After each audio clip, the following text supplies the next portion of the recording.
Eu estou vendo o professor tá lá na sala, mas eu vou me atrever a iniciar, professor. Bom dia, Patrícia. Bom dia, professora. Eu estou aqui em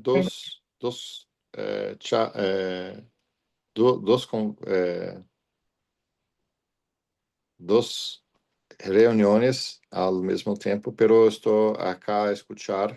Patrícia, você é nossa líder acá, então tenha a palavra, por favor. Obrigada, professor Atalá. Estávamos aqui aguardando a professora Damari, professora Reis, a pronúncia? Su nombre? Damari. Damari Real. Real. Sí, Eu señor. vou fazer minha audiodescrição e depois a Nájua vai me ajudar com o espanhol. Eu sou uma mulher parda, tenho cabelo castanho, um pouco abaixo aqui do ombro, uso um óculos, tenho olhos castanhos, estou usando um recurso de tirar o foco, né, do meu painel, e estamos aqui iniciando o nosso sexto encontro do seminário Apoio a Pessoas com Deficiência na América Latina. Hoje teremos o caso da Colômbia, vamos conhecer o sistema da Colômbia com a professora Damari Real. Esse estudo, né, esse seminário, ele é uma parceria do IDP com a coordenação do professor Atalá Correia, da professora Luciana Garcia e minha, e da Universidade de Buenos Aires, com a coordenação do professor Juan Antônio Seda. Hoje estamos no sexto encontro, eu já pedi que fossem colocados aí no chat os links de acesso à gravação das aulas anteriores, a Bárbara já colocou. Também esclareci, professor Atalá, que o senhor estaria tentando resgatar a primeira aula, que foi justamente o caso brasileiro, mas que eu já me comprometi, caso nós não consigamos resgatar aquele link, até fazer uma nova gravação, mas ninguém vai ficar sem o conteúdo da primeira aula. Antes de passar para a Nájua apresentar e agradecer, né, e cumprimentar a professora, eu gostaria de pedir a todos, agradecer. Eu vejo que tem pessoas que nos acompanham desde o primeiro encontro. Quero agradecer a presença de todos, pedir a gentileza de manterem os microfones desligados. Sempre pergunto a respeito dos certificados, então, mais uma vez, eu digo que os certificados serão encaminhados por e-mail ao final dos 8 encontros. A professora Damari, que hoje, né, participará dos nossos seminários, ela é advogada, é especialista em direito trabalhista e previdenciário pela Universidade Livre de Colômbia e em direito empresarial pela Universidade de Los Andes. Possui mestrado em Cultura Jurídica, Segurança, Justiça e Direito pela Universidade de Girona, na Espanha, pela Universidade Austral de Chile e pela Universidade de Gênova, na Itália. Obteve o diploma, né, de mestrado com distinção e reconhecimento honorário pelo rigor acadêmico, pela qualidade da sua pesquisa. Atualmente, a professora atua como magistrada assistente na Sala de Cassação Trabalhista na Suprema Corte de Colômbia, com mais de 14 anos de experiência no setor judiciário público. É coautora e autora de diversos artigos e de obras jurídicas.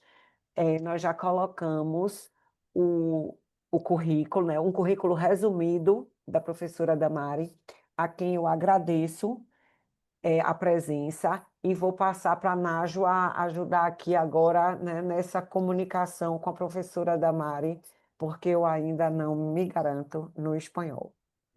Obrigada. Obrigada, Patrícia. Olá, professora. Antes que nada, me gostaria de agradecer por sua presença, por compartilhar conosco seus conhecimentos sobre as pessoas com discapacidade e apoio em Colômbia. É um grande honor contar com sua presença acá no seminário sobre pessoas com discapacidade e apoio em Latinoamérica.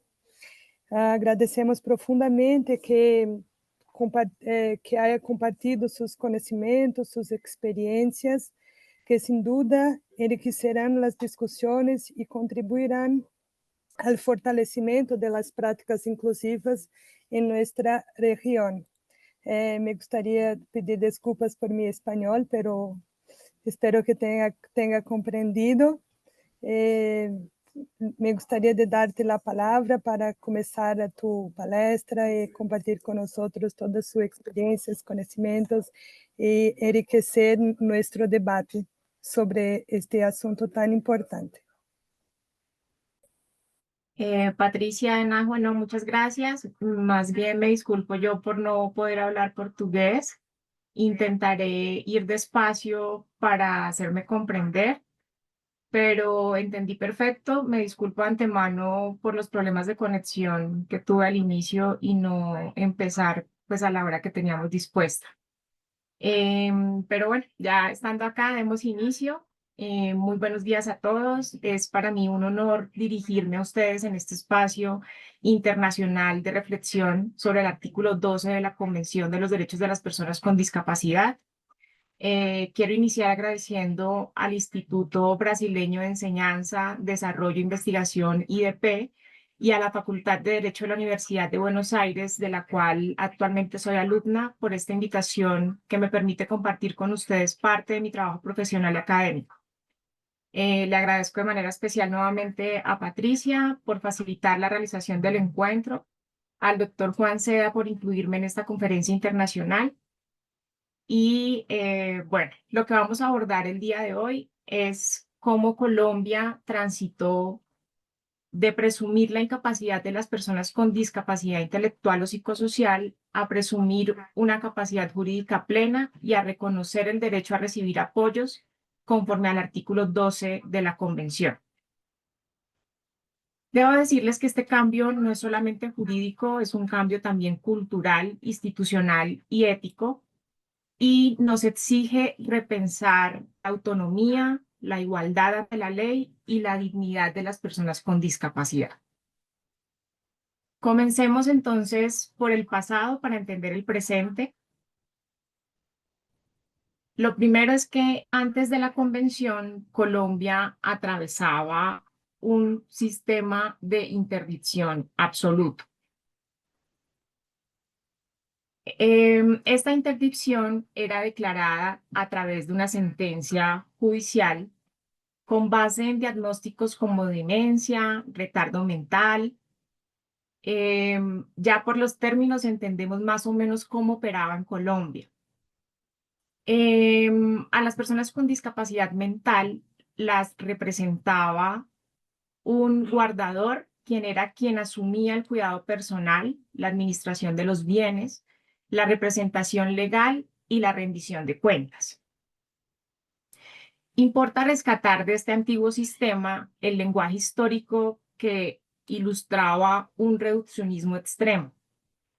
En nuestro Código Civil colombiano, específicamente el artículo 1504, hablaba de dementes, de sordomudos que no pueden darse a entender y otras normas que no hacían referencia específicamente a la capacidad, pero sí, por ejemplo, al matrimonio de las personas con discapacidad, les llamaba locos furiosos o mentecatos.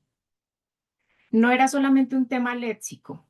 Este vocabulario reflejaba una concepción que confundía una condición clínica con una pérdida automática de la capacidad jurídica y que justificó durante muchos años unas exclusiones realmente graves. Bajo este régimen, la persona declarada con incapacidad absoluta era considerada totalmente incapaz para ejercer los actos jurídicos, es decir, que no podía contratar, no podía comparecer ante autoridades, no podía ejercer derechos civiles, ni podía tomar decisiones personales sin la intervención de un curador. Esto sucedía porque en Colombia la capacidad se clasifica en dos tipos de capacidad, como lo vemos en la diapositiva. Los artículos 1502 y 1503 del Código Civil preceptúan que la capacidad de goce es esa facultad que tienen todas las personas para ser titulares de derechos y obligaciones y es considerada también un atributo esencial de la personalidad jurídica de las personas.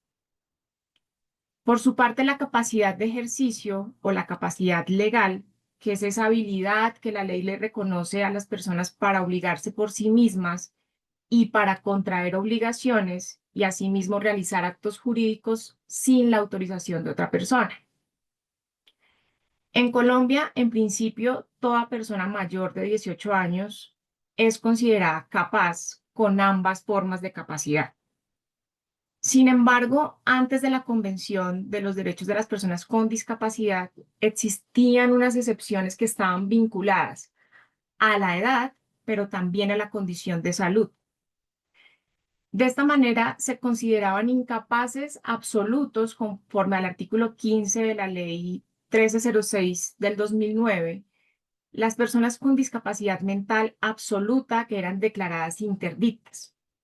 Esto significa que perdían completamente su capacidad jurídica y que los actos que estas personas realizaran eran nulos.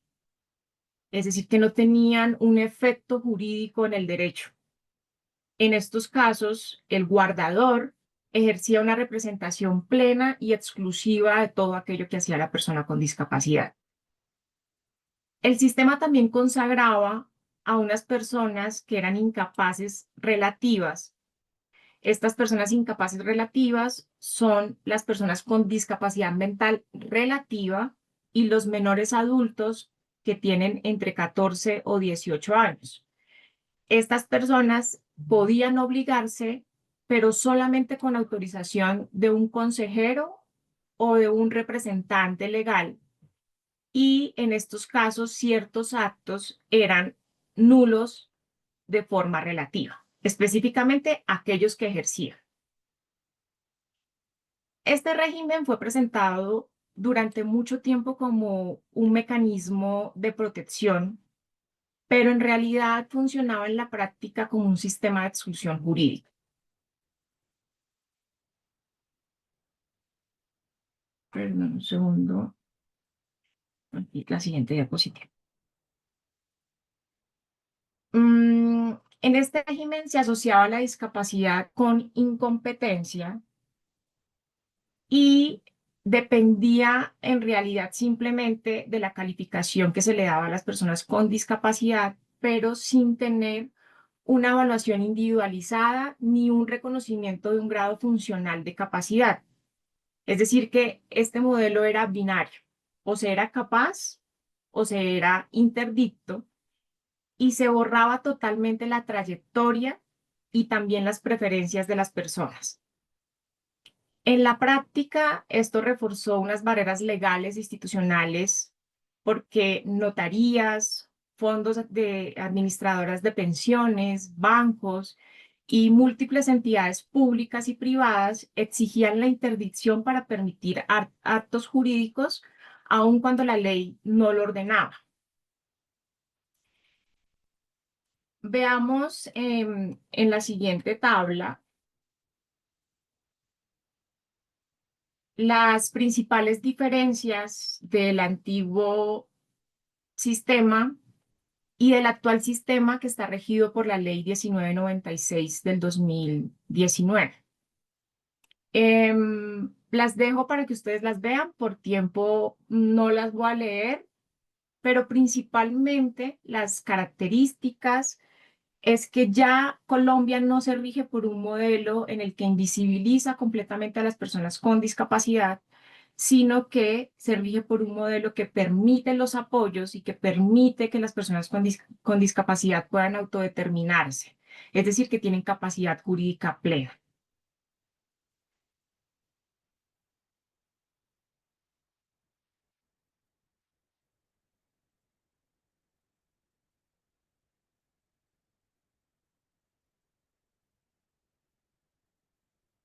Les dejo un momento para que puedan leer la diapositiva.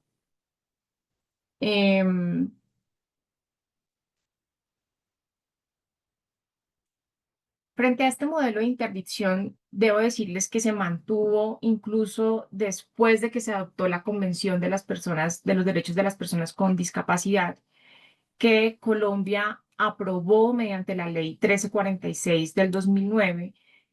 Esta ley establecía específicamente el régimen de representación legal de los incapaces emancipados y fue declarada en su mayoría inexequible de manera posterior.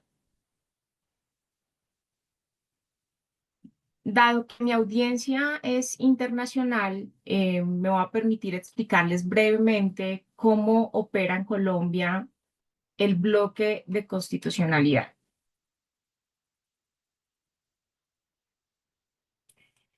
En Colombia, el bloque de constitucionalidad opera en dos sentidos.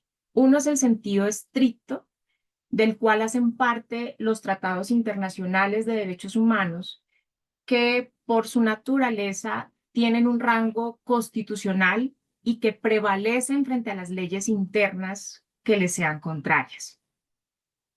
También el bloque opera en sentido amplio, que incluye, además de unas normas supralegales y unos estándares interpretativos, como las observaciones generales del Comité de las Personas, de la Convención de los Derechos de las Personas con Discapacidad, en específico la observación general número 1, que sin ser de rango constitucional pleno, sí orientan obligatoriamente la interpretación conforme a las normas internas del país.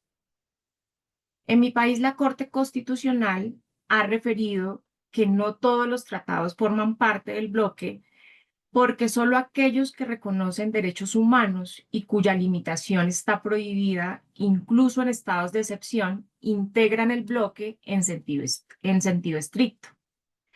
Es por esto que la Convención sobre los Derechos de las Personas con Discapacidad y su observación general número 1 ocupan un lugar central en la interpretación y en la aplicación del derecho interno. Esto tiene unos efectos prácticos inmediatos, y es que la Convención prevalece frente a cualquier ley interna que le sea contradictoria. Y por tanto, obliga a los jueces, a los notarios y a todas las autoridades a aplicarla como una norma de máxima jerarquía. Esto exige que la interpretación y la aplicación del derecho interno respeten y garanticen la capacidad jurídica, pero también los sistemas de apoyo que esta convención consagra. Ahora veamos el esquema normativo. Ya vamos a entrar en materia de lo que opera actualmente en Colombia. Debo decirles que esto no tuvo un tránsito muy rápido. Colombia fue un poco lento, también se atravesó la pandemia en el 2020. La ley es del año 2019, de manera que el año de la pandemia pues fue un poco decisivo, pero la ley 1996 estableció un régimen de transición, previendo precisamente que era un cambio para Colombia paradigmático, porque era pasar de ese sistema de interdicción a un sistema completamente distinto en el que prevalece la decisión de las personas con discapacidad. Conviene también aquí recordar algunos hitos que explican por qué esa transición normativa fue lenta y conflictiva. En el 2009 se expide la Ley 1306, que mantuvo la interdicción y la curaduría, perpetuando esa confusión entre capacidad mental y capacidad jurídica. Bajo este enfoque, la deficiencia cognitiva seguía siendo tratada como una causa automática de la pérdida de los derechos. Ante esta realidad, el Estado colombiano comenzó a recibir unas señales y unas recomendaciones. En el 2013, la ley estatutaria 1618, que es de rango cuasi constitucional y que contiene disposiciones que garantizan el pleno ejercicio de los derechos de las personas con discapacidad, ordenó adecuar el régimen de interdicción al artículo 12 de la Convención y orientar el tránsito hacia un modelo de apoyos. A partir del 2015 se constituyó una mesa técnica nacional con la participación estatal de la sociedad civil y de las personas con discapacidad, que trabajó durante años en esa propuesta de reforma. En el 2016, el Comité sobre los Derechos de las Personas con Discapacidad de la ONU dio un paso decisivo. Le recomendó a Colombia derogar todas las disposiciones internas que restringían la capacidad jurídica, incluida la Ley 1306, y determinadas normas civiles, penales, procesales, para poder alinear el ordenamiento con la Convención. Este proceso desembocó en la promulgación de la Ley 1996, en sus instrumentos y reglamentos que fueron implementados entre el 2020 y el 2021, y en agosto del 2024 se completó el plazo para revisar todas estas sentencias de interdicción antiguas. Hoy la norma está plenamente vigente, pero les dejo aquí también ese régimen de transición, porque la norma no entró en vigor de manera inmediata. Estas diapositivas yo se las puedo facilitar a Patricia por el contenido si se quiere tener. Me adelanto toda la explicación de cómo entró el régimen, no lo considero necesario porque la ley está vigente, repito. Ahora entremos en materia sobre lo que esta ley reguló. El objeto de la ley 1996 fue garantizar la capacidad legal plena de las personas con discapacidad mayores de edad y facilitarles el acceso a los apoyos para ejercerla. El decreto 1429 del 2020 habilitó a notarías, a centros de conciliación, para formalizar estos apoyos, y estos fueron reglamentados como unos servicios técnicos de valoración de los apoyos. Para poder entender lo que la ley 1996 reguló, debo acudir inmediatamente al artículo 6 de la ley, que previó la presunción de capacidad y señaló que todas las personas con discapacidad son sujetos de derecho y obligaciones y tienen capacidad legal en igualdad de condiciones sin distinción alguna. Esto independientemente de si usan o no apoyos para la realización de ciertos actos jurídicos. Esta situación significa que en ningún caso la existencia de una discapacidad puede ser motivo para restringir la capacidad de ejercicio de la persona. Es importante mencionar que esta ley amplió el alcance y consagró que esta presunción aplica también para el ejercicio de los derechos laborales de las personas con discapacidad, protegiendo su vinculación y su inclusión laboral. Más adelante me voy a referir a este aspecto, que es un punto importante que les puedo explicar por la especialidad que manejo en la Corte Suprema de Justicia, pero por ahora vamos a hablar de la capacidad civil, que es la que nos convoca en estas conferencias. El artículo 53 de la misma ley prohibió de manera rotunda la interdicción y la inhabilitación.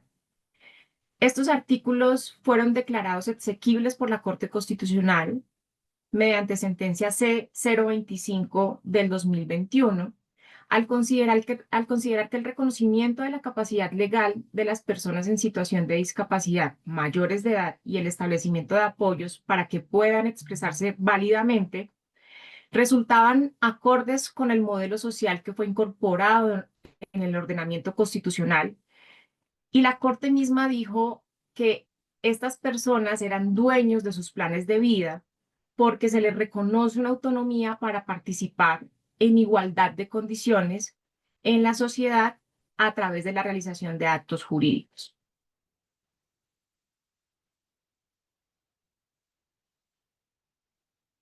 Veamos entonces tres conceptos que a mi juicio son clave para entender correctamente la ley. Primero, ¿qué significa formalizar?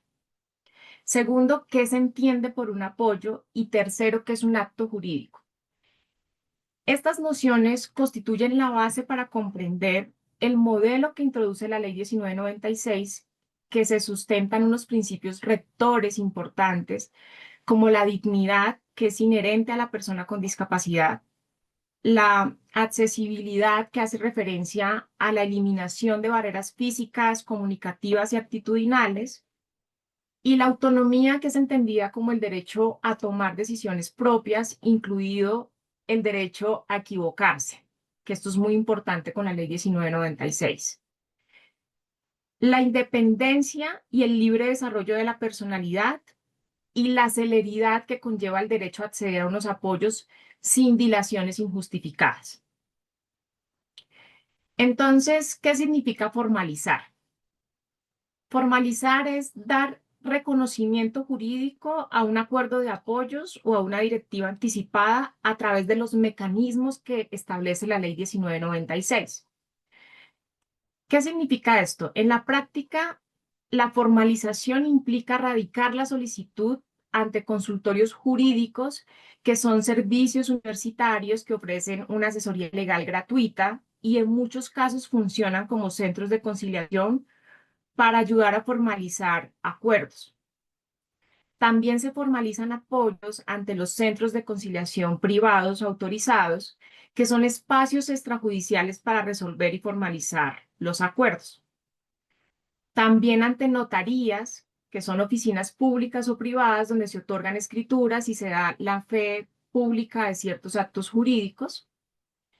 Y en esencia, esta formalización se hace mediante una escritura pública o un acta de conciliación y su suscripción con las formalidades exigidas por la ley implica que esta persona, que es designada como un apoyo, asume oficialmente su rol.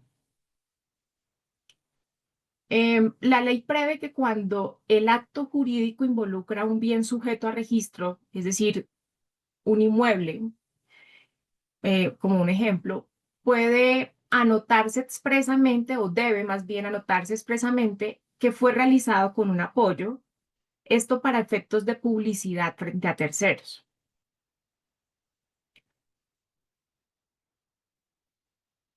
Ahora veamos qué es un acto jurídico. El acto jurídico es toda manifestación de voluntad que produce efectos jurídicos, es decir, que crea, modifica o extingue derechos y obligaciones, y el titular del acto es la persona con discapacidad mayor de edad. El artículo 1502 del Código Civil colombiano exige para la validez de los actos jurídicos que la voluntad esté libre de vicios, es decir, que no tenga error, que no tenga fuerza y que no tenga dolo, que recaiga sobre un objeto lícito, una causa lícita y que exista capacidad legal. Esto significa que la persona que ejerce el acto jurídico debe comprender lo que hace, pero también hacerlo de manera libre y voluntaria. La ley 1996 reconoce la capacidad jurídica plena de todas las personas con discapacidad, pero no elimina el deber de verificar que los actos se celebran sin manipulación ni interferencias indebidas. Incluso un acto celebrado con apoyo puede ser revisado judicialmente si se alega que existe un vicio del consentimiento. Unos podrían pensar que esto debilita el modelo y que en últimas retrocedemos a la interdicción. Sin embargo, yo lo que pienso es que se refuerza la necesidad de que el apoyo sea imparcial, transparente y que no tenga conflictos de interés. Ahora veamos qué significa un apoyo. El apoyo es la persona idónea, natural o jurídica mayor de edad, que es la que elige la persona con discapacidad para que la asista en la toma de las decisiones respecto de uno o de varios actos jurídicos concretos. La función del apoyo no es sustituir la voluntad de la persona con discapacidad, sino garantizar que se exprese y que se haga efectiva, informada y con dignidad. La responsabilidad del apoyo es individual. El apoyo va a responder cuando su actuación contravenga la ley, el acuerdo, la directiva o la sentencia, y cuando cause daño al titular o cuando le cause daño a terceros. La ley contempla también que, por el contrario, el apoyo no va a ser responsable por aquellos perjuicios cuando pueda acreditarse que que actuó de buena fe y conforme a las preferencias y la voluntad explícita o asistida del titular, es decir, de la persona con discapacidad. La ley 1996 contempló apoyos formales, que como lo dije son aquellos reconocidos y formalizados ante los entes que mencioné, pero también contempló apoyos informales, que son acompañamientos cotidianos sin solemnidad que usualmente una persona con discapacidad tiene, como su familia, sus amigos, su entorno cercano.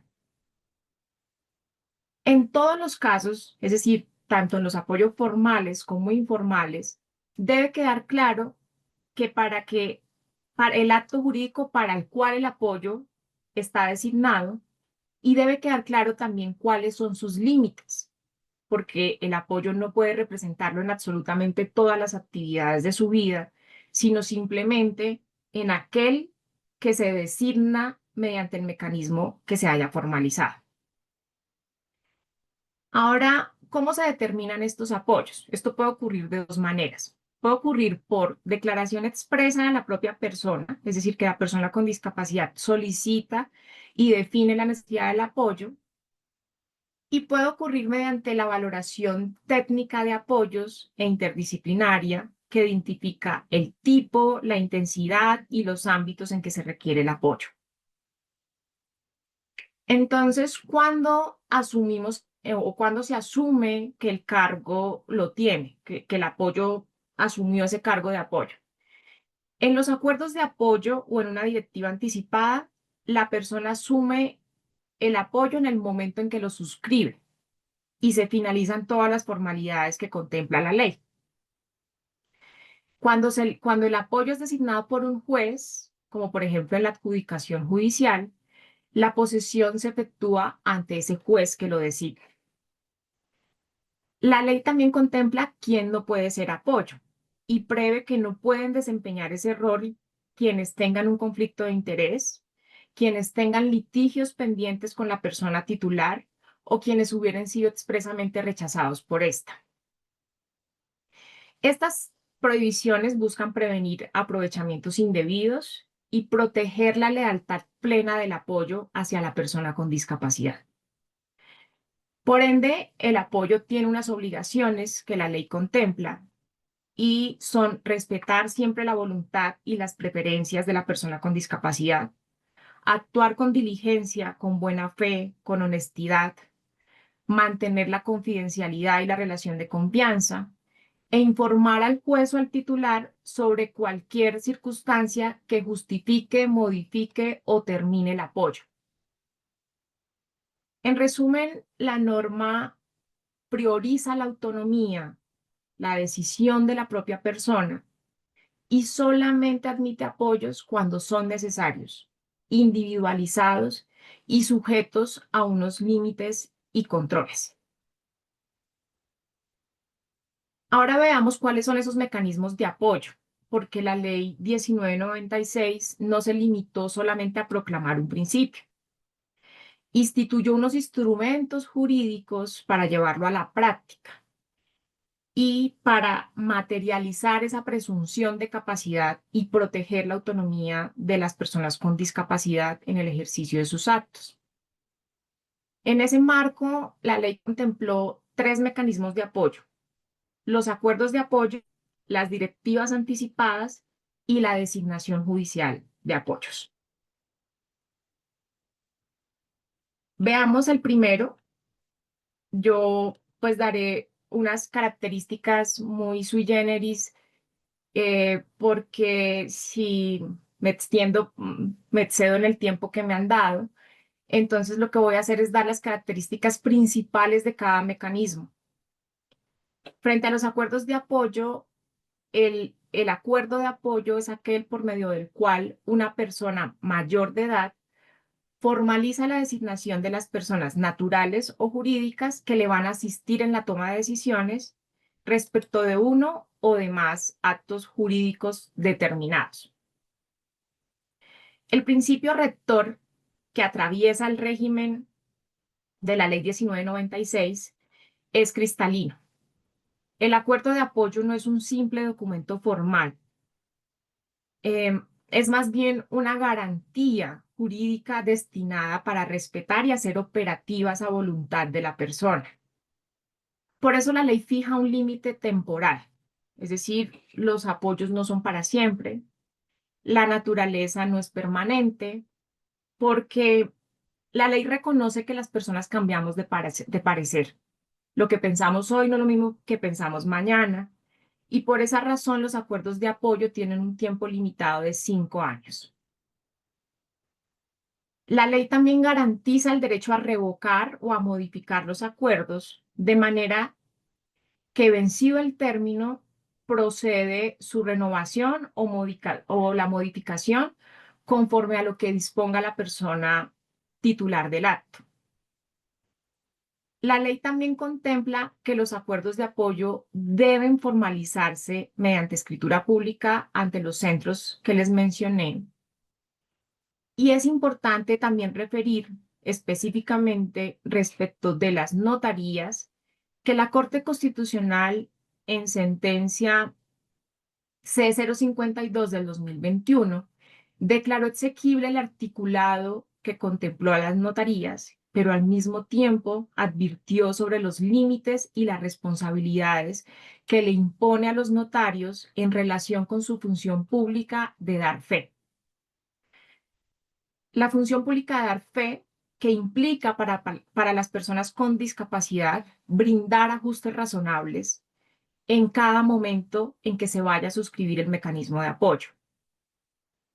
Desde la óptica probatoria y práctica, esta formalización exige una actuación diligente y perfectamente registrada por parte de los operadores. Implica que entreviste por separado a la persona titular, que verifique el contenido del acuerdo y sobre todo que se verifique que refleje la voluntad y las preferencias de la persona con discapacidad. La adopción de los ajustes razonables implica que los notarios, los conciliadores y los centros de conciliación tengan formatos accesibles y dejen constancia fehaciente de las formalidades que acreditan la manifestación voluntaria. También se imponen unos deberes concretos al notario y al conciliador para garantizar la accesibilidad a través de formatos en lectura fácil, intérpretes y formatos digitales, todo con el fin de eliminar las barreras físicas y comunicativas, pero también de ofrecer una atención presencial y en aquellos casos donde sea necesario una atención remota. Se debe verificar esa voluntad libre e informada y no se pueden exigir certificados médicos ni declarar una incapacidad como una condición previa para que la persona con discapacidad pueda ejercer, para que el apoyo pueda ejercer el acto. Frente al efecto jurídico o el requisito de validez, la ley dispone que cuando existe un acuerdo vigente para la celebración del acto jurídico, debe utilizarse como un requisito de validez para el acto previsto, de manera que la celebración de ese acto, sin observarse el apoyo pactado, puede constituir una causal de nulidad relativa cuando resulta acreditado que la falta del apoyo afectó la posibilidad de expresar la voluntad libre de la persona con discapacidad. Esta nulidad no opera de forma automática ni convierte al apoyo en quien decide por la persona, sino que protege la efectividad de esa voluntad originaria. A su vez, estos acuerdos deben registrarse en unos sistemas oficiales que el Estado dispuso para asegurar la publicidad, pero también la ponibilidad frente a terceros. En cuanto a la terminación y la modificación del acuerdo, la ley reconoce la primacía de la voluntad del titular y es la razón por la cual se puede revocar o terminar unilateralmente el acuerdo en cualquier momento. Por supuesto que la muerte del titular o del apoyo ponen fin al acuerdo. Pueden existir varios apoyos. Si uno de ellos muere, pues el apoyo continúa respecto de los demás apoyos que existen y ese contenido puede modificarse para garantizar la continuidad de la asistencia. La modificación o la revocación pueden realizarse por mutuo acuerdo mediante escritura pública o con un acta de conciliación, según la forma en que se hubiese formalizado ese instrumento. Cuando no es posible suscribir el acuerdo, debe quedar una constancia consignando las razones. em, el notario o la autoridad que lo suscriba debe informarle a la persona con discapacidad sobre el derecho que le asiste de convocar por una vez más a otras personas en el mismo trámite o de realizar otro acuerdo. Un ejemplo ilustrativo para quienes no son abogados y me escuchan y de pronto la terminología resulta bastante tediosa, pero debo referirme a ella porque es la ley que la contempla. Pero un ejemplo ilustrativo puede clarificar el alcance práctico. María acuerda que durante la venta de un apartamento, su hermana la acompañe para revisar unos documentos y explicar las implicaciones que tiene antes de firmar. El acuerdo se formaliza ante una notaría. La notaría entrevista separadamente a María, verifica su voluntad y deja la constancia de los ajustes razonables que fueron utilizados para suscribir. Si en el futuro el acto se celebra sin la presencia del apoyo pactado y se demuestra que la ausencia del apoyo afectó la comprensión de María, María puede solicitar la nulidad relativa de esa compraventa. Esto significa que la operación puede ser anulada a petición de María o de quien la represente y en su caso restituirse la situación anterior o acordarse una reparación. La nulidad no opera de oficio automáticamente y el juez debe valorar la buena fe de los terceros y aquellas medidas de reparación que considere son apropiadas. Veamos el siguiente mecanismo. El segundo mecanismo fueron las directivas anticipadas. Lo explico en una frase sencilla, que es decidir hoy para que se respete mañana. Las directivas anticipadas hacen referencia a estas manifestaciones o a la expresión de la voluntad de la persona con antelación a la realización de los actos jurídicos. Aunque el documento de voluntad anticipada ya formaba parte del ordenamiento jurídico colombiano desde una resolución 2665 del 2018 en materia de decisiones médicas, la novedad normativa que trajo la Ley 1996 consiste en integrar esa figura al régimen general de capacidad jurídica con apoyos, de modo que cualquier persona con o sin discapacidad pueda consignar por escrito las decisiones acerca de uno o de varios actos jurídicos futuros y designar a las personas que van a asistirle cuando llegue el momento de ejecutarlas. Estas directivas pueden versar sobre asuntos diversos, decisiones como la salud, instrucciones patrimoniales, mandatos sobre la administración de bienes o cualquier otra materia susceptible de previsión legítima. Y la finalidad esencial de este mecanismo es proteger la autonomía proyectada en el tiempo. La persona titular expresa hoy su voluntad para que terceros la respeten mañana en circunstancias en que su capacidad de manifestarse de modo directo resulte limitada transitoriamente o completamente inexistente. Estamos hablando de casos de coma o casos donde las personas sufren accidentes inesperados y no se pueden manifestar por sí mismas. La ley establece unas obligaciones y unos límites precisos para las directivas anticipadas y para quienes asumen la calidad del apoyo. La persona de apoyo designada debe actuar siempre conforme a la voluntad y las preferencias de la persona, con honestidad, diligencia y buena fe, pero también con confidencialidad y respeto. ¿Respeto de qué? De esa trayectoria de vida que tienen las personas, de sus valores y de sus decisiones previas. Los terceros están obligados a respetar las prohibiciones de no ser consignadas en la directiva, como por ejemplo abstenerse de autorizar internamente algún internamiento en un hospital, por ejemplo, o intervenciones contrarias a la voluntad anticipada, salvo en unos casos excepcionales previstos por el ordenamiento jurídico, como pueden ser razones de orden público, disposiciones legales imperativas o procedimientos médicos de protección obligatoria. En supuestos extremos y únicamente cuando la persona se halle absolutamente imposibilitada para interactuar, la persona de apoyo puede colaborar en la interpretación de la voluntad, pero siempre dentro de límites muy estrictos y sometida a unos controles. La directiva no legitima la sustitución de la voluntad ni autoriza la ausencia de esos controles. Por el contrario, impone que la actuación del apoyo sea congruente con los parámetros de respeto, de proporcionalidad y supervisión que la ley exige. Desde una perspectiva práctica, estas directivas tienen dos beneficios esenciales. El primero es proteger la coherencia de la trayectoria de vida. Permite que se respeten las decisiones y las convicciones de la persona que quiso anticipar una decisión. Y segundo, reduce la incertidumbre en situaciones de crisis. Terceros responsables como la familia, el personal sanitario o autoridades cuentan con una pauta normativa y probatoria para actuar conforme a una voluntad que está documentada. La directiva anticipada también es modificable, sustituible o revocable en cualquier momento.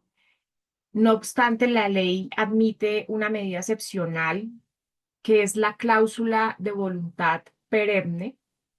Con esta, la persona puede anticipar y blindar ciertas decisiones para que no puedan ser alteradas de manera posterior cuando existen fundadas razones para temer que la voluntad futura pueda ser viciada. Es decir, que la ley garantiza que la familia, los amigos o personas cercanas de la persona con discapacidad quieran aprovecharse de la situación. Y cuando se prevea que esa voluntad puede ser viciada, permite que se suscriba este tipo de cláusula para proteger esa decisión valiosa del proyecto de vida de la persona. Por eso opera con unos límites estrictos, que, como dije, no puede contrariar unas normas de orden público ni afectar derechos irrenunciables. Por eso exige unas solemnidades muy claras en su redacción.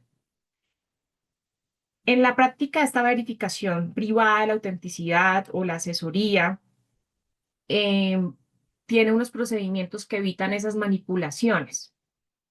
Un ejemplo práctico para ilustrar cómo funciona es el caso de Juan, que otorga una directiva anticipada en la que dispone que en caso de que empeore irreversiblemente su capacidad para gestionar los bienes, no se autorice la venta de una casa y se designe a un amigo de confianza para que garantice el mantenimiento patrimonial de la casa conforme a sus instrucciones. Juan formaliza la directiva ante una notaría, entrega copia al centro de salud habitual y, en el supuesto de que algún tercero pretenda disponer del bien en contravención de la directiva, la norma y la publicidad del acto le permiten invocar una oponibilidad y activar unos controles judiciales que protejan esa voluntad anticipada. El último mecanismo de apoyo de la ley es el mecanismo excepcional, es la vía residual, y solamente opera cuando, aún agotando estos mecanismos, resulta necesario solicitar la intervención judicial. Este mecanismo está contenido en el artículo 32 de la ley 1996 y es un proceso judicial que identifica, individualiza y controla los apoyos formales para actos jurídicos determinados. No se trata de una interdicción. El modelo ha sido criticado porque dice que la ley le cambió el nombre a la interdicción. Sin embargo, las garantías que previó la hacen distinguir del modelo de interdicción. Y en ese sentido no se valora la capacidad para excluir, sino que se designa un apoyo para incluir a la persona con discapacidad. Por eso los principios que orientan este proceso judicial son la primacía de la voluntad y las preferencias, la participación activa del titular, salvo que haya una imposibilidad absoluta, la confianza y los ajustes razonables en cada etapa. Este mecanismo lo puede iniciar la persona titular a través de la jurisdicción voluntaria bajo su propia petición, o la puede iniciar un tercero con un interés legítimo. Esto solo es posible si hay certidumbre de que se agotaron ajustes razonables y de que no se conoce la voluntad de la persona con discapacidad. Es decir que la intervención estatal aquí es subsidiaria. En estos casos, la decisión descansa en una valoración interdisciplinaria que contempla el decreto 487 del 2022, que debe identificar qué apoyos y con qué intensidad quienes integran la red y un informe de vida de la persona, es decir, que se debe registrar cada intento de comunicación de la persona con discapacidad. Esta es la razón por la que la ley consagró un equipo interdisciplinario en el que intervienen trabajadores sociales, psicólogos, fonoaudiólogos, terapistas, médicos y otros profesionales. La misión de este equipo en el proceso judicial es poder traducir la vida de la persona en información útil para poder emitir una sentencia. Los métodos de comunicación que contempla la ley contemplan unos ajustes, pero también unas rutas de acompañamiento. La sentencia tiene que delimitar el acto, nombrar el apoyo y las funciones e imponer unas salvaguardias. Más adelante me voy a referir qué son estas salvaguardias que contempla la convención. Y se debe fijar una duración y revisar unos plazos. Si la persona con discapacidad actúa sin el apoyo requerido y se demuestra que la falta de apoyo afectó su expresión de voluntad, el acto puede ser anulado parcialmente. Es decir, hay una nulidad relativa que también opera en este proceso. Exige un control anual de la persona de apoyo en el que esta persona tiene que informarle al juez en qué actos acompañó a la persona con discapacidad, cómo le garantizó la voluntad y si persiste esa relación de confianza. De manera que no se trata solamente de un trámite, sino que es una supervisión para evitar los abusos. Frente a la modificación y la remoción, la ley facilita unas vías ágiles. El titular, el promotor o el apoyo por justa causa o el juez pueden pedir cambios, siempre con notificación y oportunidad de defensa. La regla es la temporalidad, como lo dije, y no la permanencia indefinida. Y la brújula del proceso judicial es una palabra, una frase que me encanta de la ley 1996, que es la mejor interpretación posible. La mejor interpretación posible exige respetar la trayectoria de vida, la manifestación previa y las pruebas concretas. No basta un diagnóstico clínico y es crucial tener en cuenta que elevar la prueba en casos severos, como discapacidades intelectuales o mentales, protege contra una sustitución disfrazada. Un ejemplo práctico para este mecanismo es el caso de Ana, quien quiere vender un negocio. Hay una disputa familiar, el juez ordena la valoración, designa un apoyo neutral, fija revisiones anuales y en la supervisión se constata la participación real de Ana. Si el apoyo se aprovecha de la situación, se remueve y se reparan los daños que haya causado.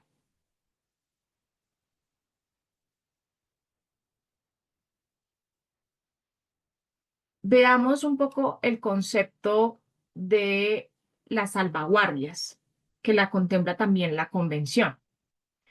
Estas son unas medidas robustas que evitan que el apoyo se convierta en sustitución. Por esto, la ley consagró las salvaguardias.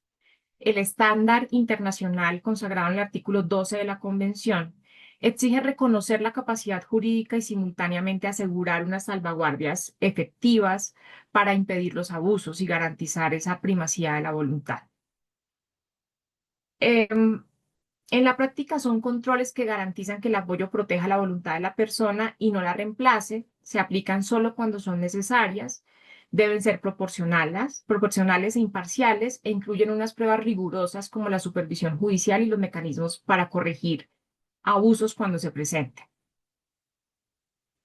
En este caso, la ley contempló para las salvaguardias unos principios ineludibles como son la necesidad, que solo procede si la persona lo solicita o cuando no es posible establecer la voluntad por otros medios. La correspondencia, que es que el apoyo debe ser proporcional y ajustado a la situación concreta de la persona. Y la imparcialidad, que quien apoya debe actuar con lealtad, sin conflicto. En la práctica hablamos de 3 niveles de salvaguardias. El primero son las generales, que son esas medidas básicas que evitan esa coacción para que el apoyo no se vaya a convertir en una sustitución. Y el segundo son las reforzadas, que operan las directivas anticipadas. Aquí aplican controles extra, como es verificar la autenticidad del documento, agotar los medios de comunicación antes de presumir esa incapacidad y limitar cláusulas que pretenden congelar la voluntad. El tercero son las específicas, que operan en los acuerdos de apoyo y en la adjudicación judicial. Opera con unas reglas claras, como las causas de terminación y las obligaciones de informar y la revisión anual del proceso. Todo esto exige unos informes interdisciplinarios que expliquen claramente cómo se comunicó la persona, los intentos de comunicación, los documentos con lenguaje accesible y, cuando proceda, testigos que puedan hablar de esa trayectoria de vida y de las preferencias repetidas de la persona con discapacidad. También debe constar de manera fehaciente que se agotaron los ajustes razonables, y se contempla también la intervención del Ministerio Público y de equipos técnicos que actúan como garantes, y su intervención y supervisión son claves para poder detectar y prevenir cualquier forma de sustitución encubierta. Es decir, que no son unos trámites meramente formales, sino que son la condición para que el apoyo realmente ejerza la voluntad de la persona. Habiendo analizado los instrumentos ordinarios que contempla la ley, me corresponde detenerme en un supuesto extremo que la ley 1996 previó expresamente, y es que debe hacerse cuando, agotando todos los ajustes razonables y los medios de comunicación alternativos, la persona no puede manifestar la voluntad de ninguna manera. La norma parte de una premisa clara: no es la interdicción generalizada. La intervención representativa, como la llama la norma, solo procede de forma individualizada y excepcional, limitada a un acto jurídico concreto que la motive. Por ende, no es legítimo adjudicar apoyos con efectos generales para toda la vida de la persona, sino que el acto jurídico debe estar individualizado. La norma contempla 2 escenarios. El primero, cuando existe un mandato expreso, si la persona titular otorgó por anticipado un mandato válido, la persona de apoyo puede actuar en nombre y representación del titular para efectuar uno o varios actos jurídicos determinados en los términos del mandato. Segundo, cuando no existe mandato expreso, la actuación representativa solo puede autorizarse por vía judicial en el marco de la adjudicación de apoyos, y en ese supuesto la persona de apoyo debe solicitar autorización al juez, acreditar que la persona titular está imposibilitada para manifestar su voluntad por cualquier medio y demostrar que el acto propuesto refleja la mejor interpretación posible de las preferencias y la trayectoria de vida del titular. Esta distinción fue explicitada por la Corte Suprema de Justicia en su sala civil en la sentencia 16392 del 4 de diciembre de 2019, en la que resaltó que la representación dejó de ser la regla general para ser una excepción. Es decir, que solamente procede en esos casos extremos.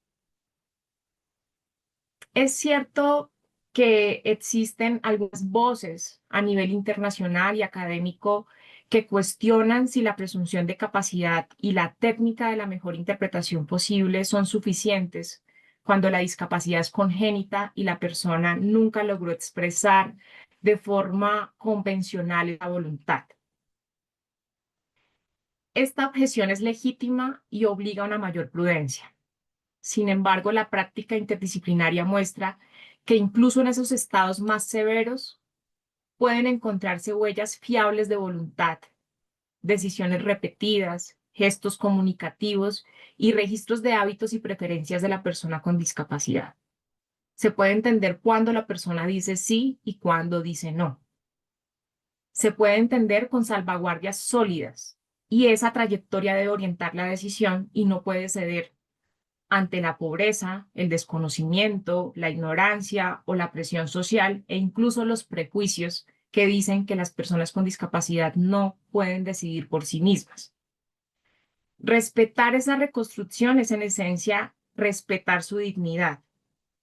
Por ello, frente a esa crítica, según la cual la reconstrucción de la voluntad puede resultar en algunos casos incierta y la mejor interpretación correría el riesgo de convertirse en una conjetura o en una sustitución disfrazada, la respuesta no es renunciar a la autonomía de la persona con discapacidad, sino fortalecer el ámbito probatorio y el respaldo técnico del procedimiento. En la práctica implica exigir valoraciones de apoyos interdisciplinarias y documentadas, agotar y dejar constancia de todos los medios de comunicación utilizados, acudir a peritajes y testimonios y activar las salvaguardias procesales como la intervención del ministerio, el control judicial continuo y las revisiones periódicas que garanticen que esa interpretación fue fundada.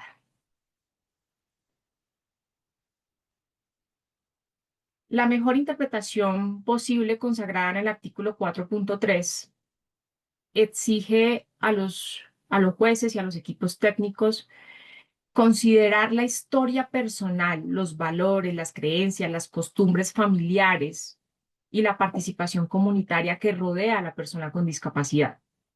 Las manifestaciones previas de voluntad, como las expresiones verbales o no verbales, las cartas, las conversaciones, los acuerdos, los gestos reiterados de la persona con discapacidad, importan.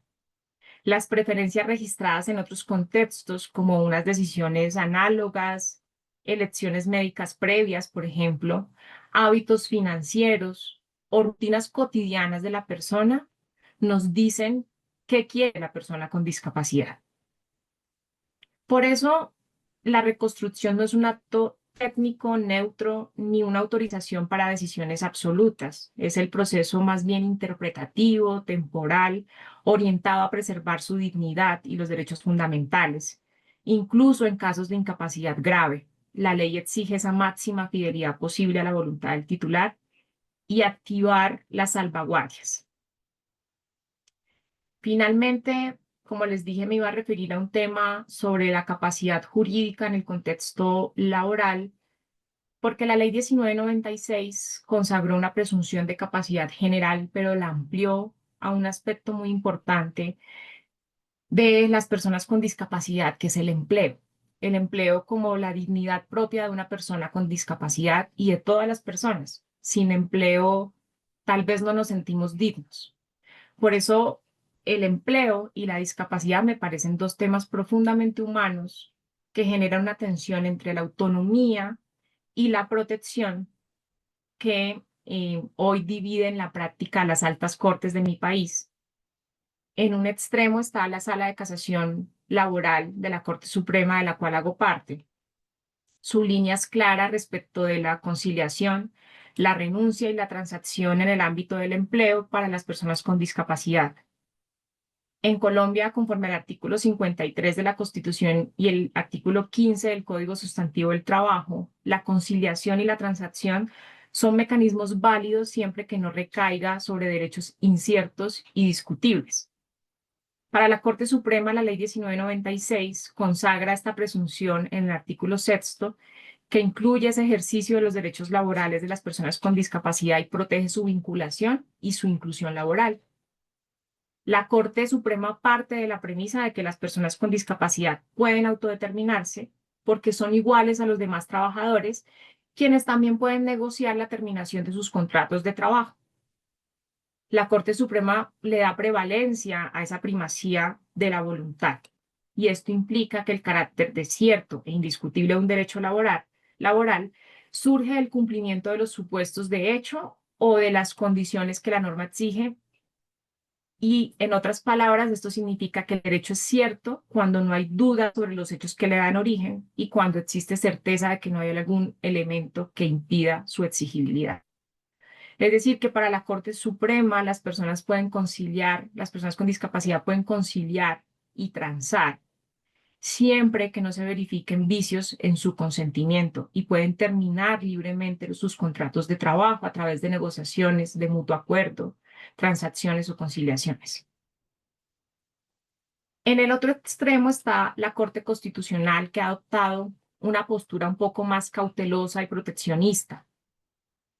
En sentencias recientes ha considerado necesario imponer unos límites a la validez de las conciliaciones o las transacciones que puedan poner en riesgo el núcleo irrenunciable de protección de las personas con discapacidad.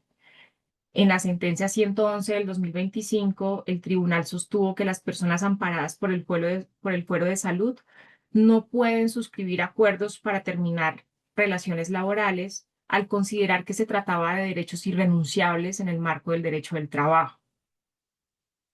¿Qué nos enseña este choque de criterios? Que no hay soluciones automáticas, ni el paternalismo que impide decidir, ni la permisividad que olvida riesgos estructurales o que descuida los vicios del consentimiento. La pregunta no es si preferimos autonomía o si preferimos proteger. El cuestionamiento es cómo garantizamos ambas opciones sin que una anule a la otra. Por todo lo expuesto en mi intervención, la conclusión es que lo esencial no es si el acto es judicial o extrajudicial, sino si existen condiciones que garanticen que la persona comprendió, deliberó y expresó libremente su decisión, tal como lo exige el artículo 12 de la Convención, la Ley 1996 y el Decreto 1429 del 2020. Los apoyos no son una concesión, son un deber correlativo a la igualdad y a la no discriminación. La diversidad de las personas con discapacidad implica procesos distintos para decidir. Algunos necesitarán de vías no convencionales y de apoyos específicos para que su voluntad se haga visible. Por eso los apoyos deben entenderse como herramientas que nivelan el terreno, facilitan la comprensión de términos y consecuencias, incluidas las conciliaciones y las transacciones laborales y los demás actos jurídicos de la persona con discapacidad, y permiten que sus decisiones sean auténticas, no suplantan su voluntad, sino que la hacen posible. Esto vale tanto para actos patrimoniales como para decisiones personales como salud, vivienda y empleo. Si la persona consiente el uso de apoyos, estos apoyos deben desplegarse de forma efectiva y suficiente para garantizar su participación plena e igualitaria. Reconocer la capacidad jurídica plena es, por tanto, reconocer la potencialidad de ejercer derechos en igualdad de condiciones. Prohibir de forma absoluta que una persona con discapacidad ejecute ciertos actos jurídicos en nombre de una supuesta protección corre el riesgo de convertir el amparo en un paternalismo que niega su autodeterminación. Estas medidas no son meramente formales, son condiciones necesarias para que la autonomía deje de ser una declaración que se quede en el papel y pase a ser una práctica cotidiana. Como el doctor Juan Seda lo ha señalado, resulta necesario que se entienda la expresión de la voluntad de una persona con discapacidad como una construcción que indispensablemente cuente con el apoyo de su entorno socioafectivo, es decir, de su familia. Ese andar conjunto no puede ser traducido instantáneamente como una sustitución de la voluntad, ya que el proyecto de vida encarna una voluntad híbrida, individual y grupal al mismo tiempo. Desde mi rol en la Sala de Casación Laboral de Colombia, propongo una regla simple y muy operativa, y es presumir la capacidad, pero responder con garantías. Y cuando exista un riesgo concreto, fundado, motivado sobre un derecho irrenunciable, el Estado debe actuar, pero siempre de forma subsidiaria, proporcional y temporal. Con esto podemos reconciliar dignidad y protección y acompañamos sin sustituir. Para ello, propongo unas exigencias prácticas como adoptar criterios probatorios que privilegien la evidencia de la voluntad en todas sus formas. Los jueces deben resolver los casos con perspectiva de discapacidad, así como garantizar audiencias, procedimientos accesibles con comunicación alternativa, habilitar remedios rápidos y eficaces y reservar la intervención estatal para los supuestos excepcionales. En la práctica, esto puede traducirse en emitir sentencias en lenguaje claro, accesibilidad en todos los momentos procesales, el respeto por la voluntad y primacía de la mejor interpretación posible cuando no sea directa. Como profesional del derecho, evoco un llamado a los jueces, a las notarías, a los centros de conciliación, a las entidades y demás organizaciones del Estado, para que asuman la responsabilidad institucional que les compete bajo la mirada de los ajustes razonables y la posibilidad que tienen las personas con discapacidad de autodeterminarse, pero también de equivocarse. Conviertan en hechos las normas que hoy tenemos y que además son de orden supralegal. Decidir no puede convertirse en un privilegio. Es una obligación de la Administración de Justicia y del Estado. Por ende, tenemos un gran desafío político y ético que nos obliga a no silenciar a una persona con discapacidad solamente por un diagnóstico o por sus grados de capacidad basado en criterios netamente numéricos. Nuestro deber es acompañar sin anular, apoyar sin dirigir y confiar sin condicionar. Muchas gracias a todas las personas que se conectaron.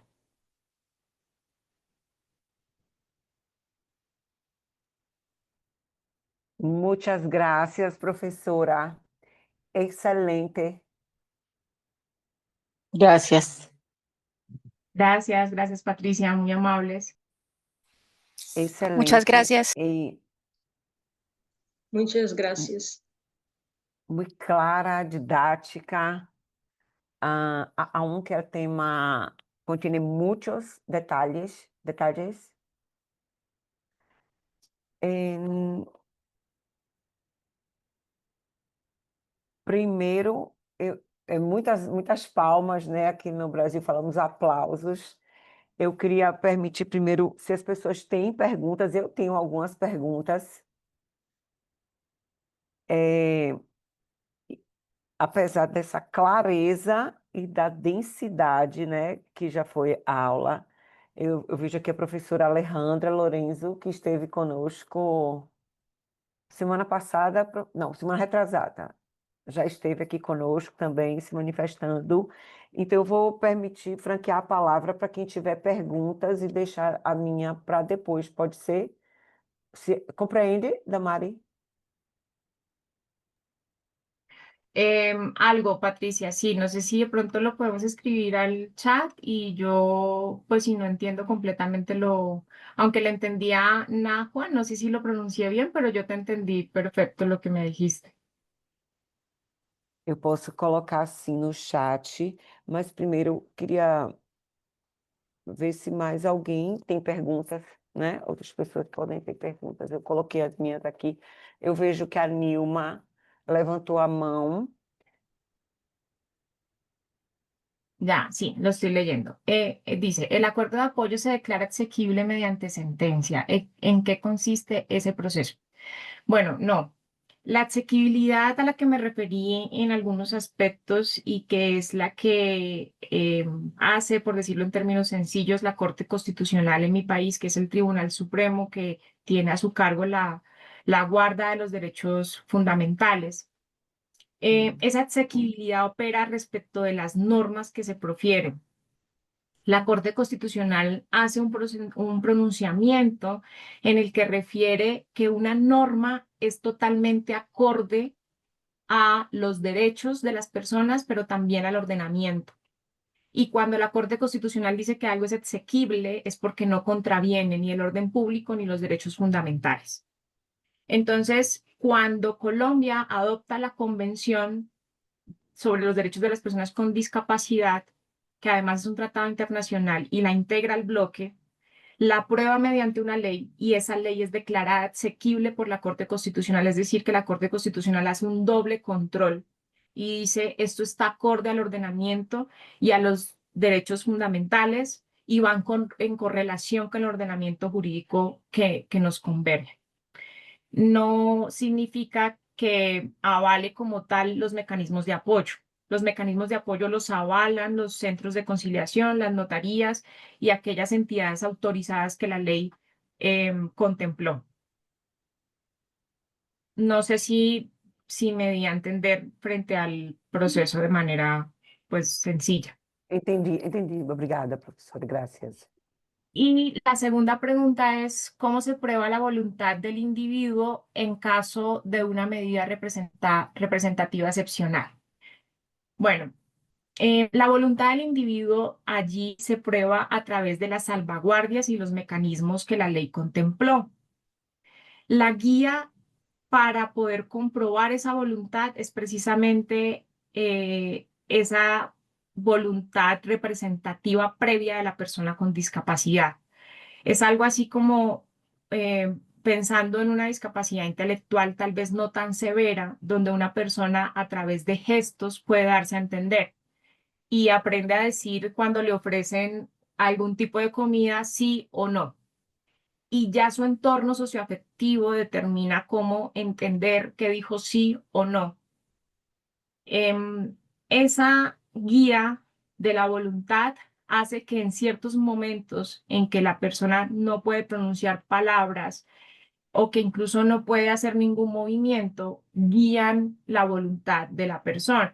Y algunos se preguntarán, bueno, y entonces cuando no puede hacer ningún movimiento, ni decir sí o no, ¿qué se hace?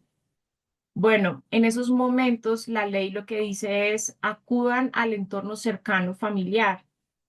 Quienes me están acompañando aquí, algunos me conocen, amigos, familiares, saben qué pensaría Mari en un momento drástico de su vida, como por ejemplo si mañana tuviera un accidente y ya no pudiera volver a hablar. Creo que mis amigas, mi mamá, mis hermanas dirían, bueno, conocemos a Damari y creemos que Damari haría esto en esta circunstancia de su vida. A eso me refería con la trayectoria de vida de la persona con discapacidad y de su círculo cercano.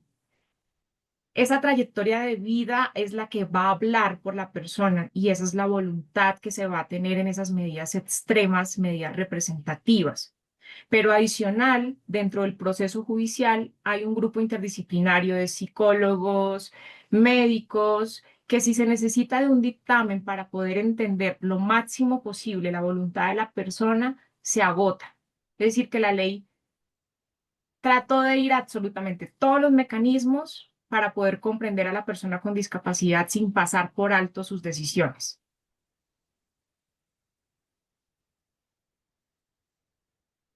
Gracias, professora.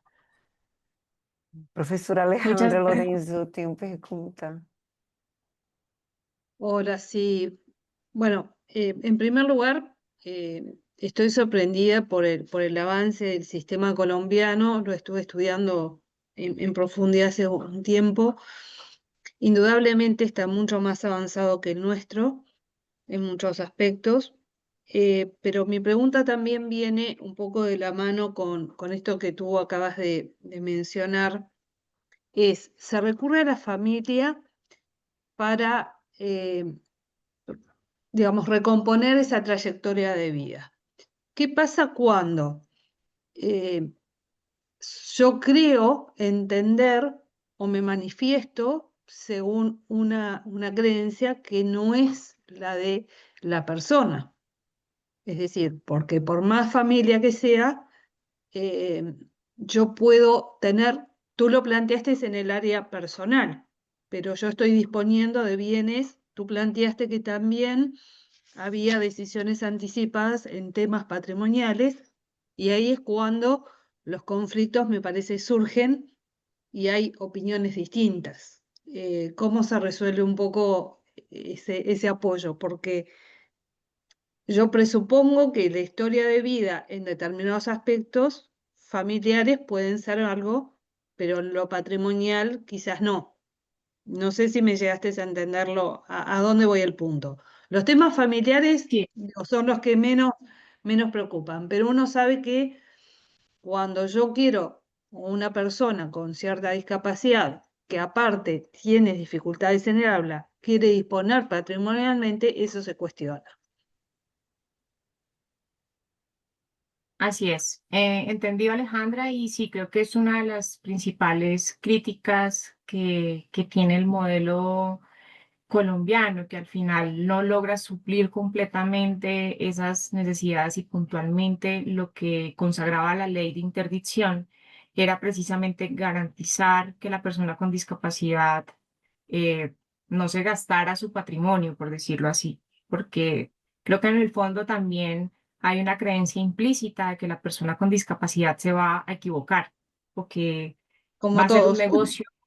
Sí, como todos, exacto. Yo pienso que en últimas, creo que aún sin discapacidad, cuando hacemos un negocio a nivel patrimonial, nos pasa en la práctica.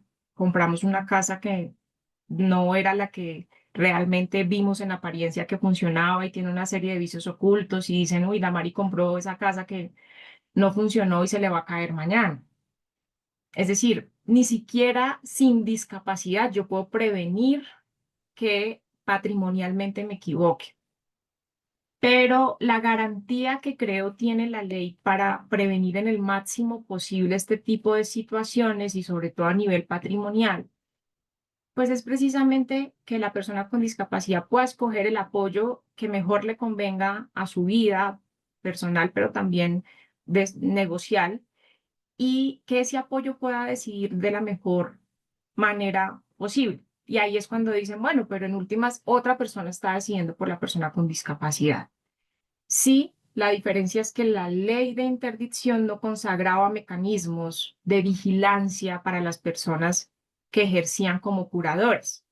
La ley 1996 sí ejerce unas garantías: la revisión anual, la revisión constante, la rendición que tiene que hacer, que antes operaba también en el sistema de interdicción con una rendición de cuentas, pero en este caso opera ante un juez que tiene todo un equipo interdisciplinario a su lado, verificando que esa voluntad esté totalmente, o sea, que no tenga ningún vicio. Y por eso, pues en mi intervención decía, la ley garantiza la mejor interpretación posible, pero no descuida que pueden existir vicios del consentimiento y que aún personas cercanas pueden aprovecharse de la persona con discapacidad para su propio beneficio.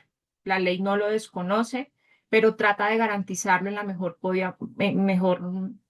manera posible. Y ahí, para efectos patrimoniales, pues consagra también unas sanciones si el apoyo genera unos perjuicios, si se da cuenta de que el apoyo decidió sin la voluntad de la persona, pues se retira y se puede remover, y el juez todo el tiempo tiene que hacer esa verificación. Y creo que esa es la garantía o las salvaguardias que Colombia procura ejercer para poder garantizar la voluntad de las personas con discapacidad.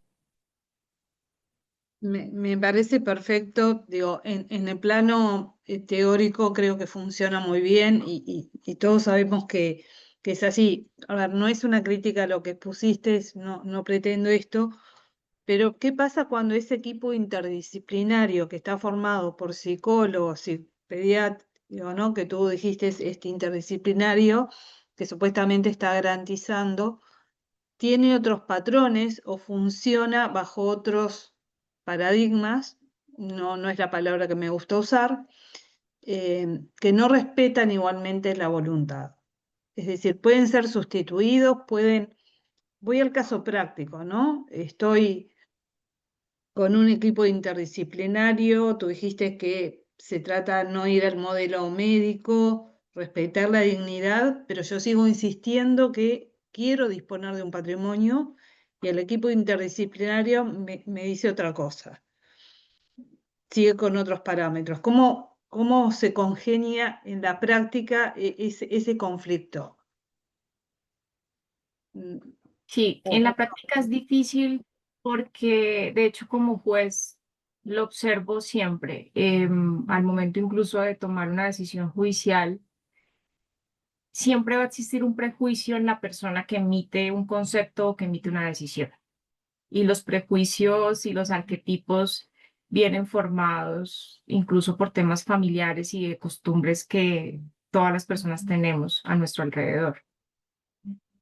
Sí pienso que esa tensión se logra, digamos, disuadir con las garantías que tiene la ley, pero no se eliminan del todo, Alejandra. Yo de todas maneras pienso que ese equipo interdisciplinario, si piensa que la persona definitivamente no puede darse a entender y que quiere no comprar esa casa o sí comprar esa casa, pues al final esa sería como la determinación que se va a terminar tomando, pero yo pienso que son esos casos muy extremos Sí, sí, porque sí. precisamente por eso la importancia de diferenciar los tipos de discapacidad.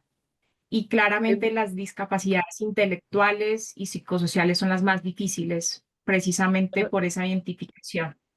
Perdón mi pregunta, pero te lo pregunto en dos roles, ¿no? Te lo pregunto como asesor muchos años de una asociación uruguaya de Alzheimer, en que vi realidades muy distintas, incluso dentro de los ámbitos familiares.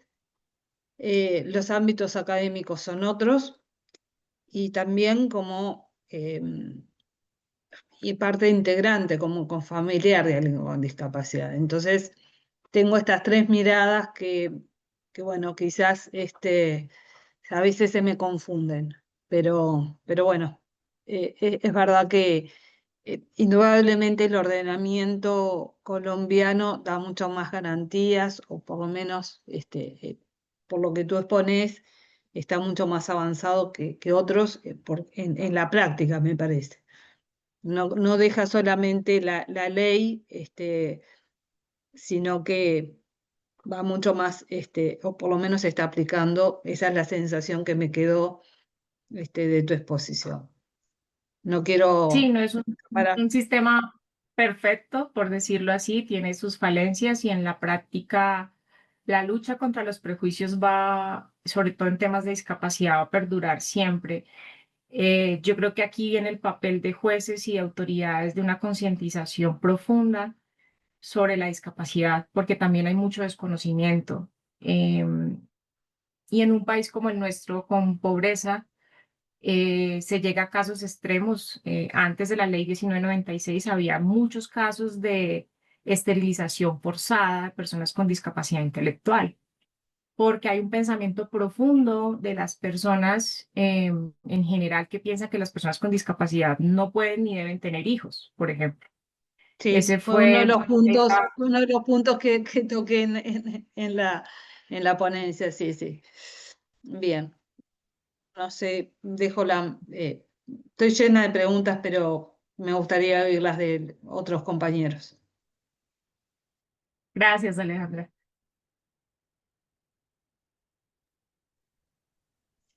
Professora Damari, a Nilma fez uma pergunta, eu coloquei no chat em espanhol. Voy a ver. Aqui já vieram outras. Como como você vê uma pessoa com discapacidade sensorial, autismo, em Colômbia? ¿Cómo se ve? Bueno, pues la pregunta, ¿cómo se ve? Digamos que uno podría incluso responder con un prejuicio implícito, ¿no? Por eso decía ahorita que las discapacidades, digamos, intelectuales y las psicosociales son un poco las más complicadas porque las personas creen que no, definitivamente no hay ningún nivel de entendimiento en las personas con discapacidad. Y en Colombia, la persona con discapacidad no hace muy pocos años era identificada a través de unos porcentajes. Entonces, la pregunta era, ¿cuánto porcentaje de pérdida de capacidad laboral tienes? Y si tú decías 15%, pues ya eras una persona con discapacidad, sin importar si podías hacer o no hacer cierto tipo de labor. Es decir, que de cierto modo la sociedad ha vinculado la discapacidad a través de un carnet, de una identificación o de un número. Y cuando uno parte de esa mirada numérica, ya pierde el foco de la discapacidad, porque la convención garantiza la igualdad de las personas con discapacidad para desempeñar y dice la discapacidad no está en la persona, sino que está en el entorno que no le permite desenvolverse. Esa mirada de, o sea, cómo se ve a la persona con discapacidad, pues las personas la ven como que la discapacidad está en ella. Y esa es una gran problemática porque precisamente por eso la convención aboga, porque no veamos la discapacidad en la persona, que no nos importe preferentemente el diagnóstico o la deficiencia, sino que procuremos por darle a la persona el acceso, la integración, la inclusión a través de los mecanismos mejores posibles para que pueda garantizarse esa igualdad de condiciones de la que habla la convención. Perfecto. Eu vou me apresentar. Meu nome é Nilma Freitas. Eu sou uma pessoa autista, nível 1. Eu sou neuropsicopedagoga em deficiência, sou uma professora especialista na área de deficiência. Trabalhei mais de 20 anos no estado de São Paulo. E eu ouvi falando sobre sempre todas as falas sobre pessoas com descapacidade, mas sempre intelectual, e nunca falando do autismo em si, porque a nossa descapacidade sonora, sensorial. E vocês têm uma porcentagem de quantas pessoas com deficiência vocês têm e quais são elas? E como vocês conseguem fazer esse acompanhamento, se for possível? Obrigada. Bueno, si te creí entender es cómo opera el acompañamiento para personas con algún tipo de discapacidad sensorial. Sim, sensorial e outras deficiências, porque você falou das deficiências, mas não deu uma porcentagem de quantas pessoas são e quais são essas deficiências que são acompanhadas. Bueno, Colombia todavía está en un proceso de entendimiento de la convención, del concepto que la convención dio, por ejemplo, sobre qué entender por deficiencia. Por ejemplo, para el ámbito laboral, que es el que yo manejo en la Sala de Casación Laboral de la Corte Suprema de Justicia, la Corte ha identificado la deficiencia como una afectación funcional de acuerdo al concepto que da la convención y que da la CIF. Nosotros partimos del entendimiento de un diagnóstico. Efectivamente, entendemos que no es igual enfermedad a deficiencia ni deficiencia a enfermedad, pero sí entendemos la deficiencia como una afectación, que puede ser física, funcional, estructural, como lo contempla la CIF. Sin embargo, por ejemplo, para efectos de protección del empleo, Colombia entiende que únicamente se protege a través de la estabilidad laboral reforzada a las personas que tienen una deficiencia que entendemos nosotros de mediano o largo plazo.